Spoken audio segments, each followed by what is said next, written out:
Hello everyone and welcome to the video, and today we're going to be going over my controller settings for console PS4 and as well as my keybinds for my Scuf, just in case any of you guys have a Scuf. So before I get into the video, I do want to say that about 90% of you guys are not actually subscribed, so I do ask you to please subscribe. I post daily content and my content is always great, so I promise you guys won't be disappointed. So let's get right into the video. First off, I want to talk about my settings. And I do always preach that settings have a lot to do with comfortability, so my settings don't exactly change that much. So I'm just going to go down these. I feel like most of these are personal preference except for a few settings. I like my damage numbers on stacking, so I know exactly what I'm hitting them for, as well as just these things. I have this one off. That's pretty important to keep that off. But next up we have the controller settings. My controller settings are pretty basic. I play on button puncher, so my jump button, or my melee button, is circle, my crouch is R3. My dead zone I have none. Toggle, hold, menu cursor speeds right there. And my look sensitivity is actually 4, with my look sensitivity ADS is the same.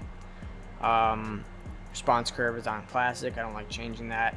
My per optic settings are a little bit different. I have 5 instead of 4 for 4x, 6x, 8x, and 10x. So that's the only difference in terms of actual optic settings. I don't like changing that because I feel like if it's too close, like a 1x or 2x, it actually messes up your aim. My dead zone small, inverter look off, obviously vibration on. I don't use advanced look controls. I don't think they're necessary. I got to like top 200 every single season and I never use them, so it clearly doesn't matter.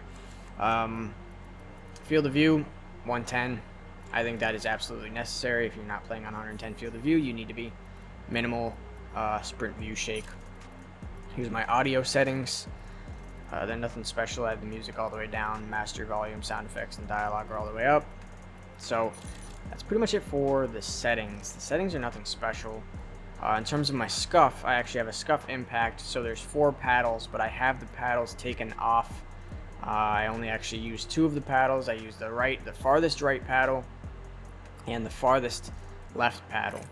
So basically the farthest left paddle I have mapped to my square button, so I like the interact and reload and pick up items button.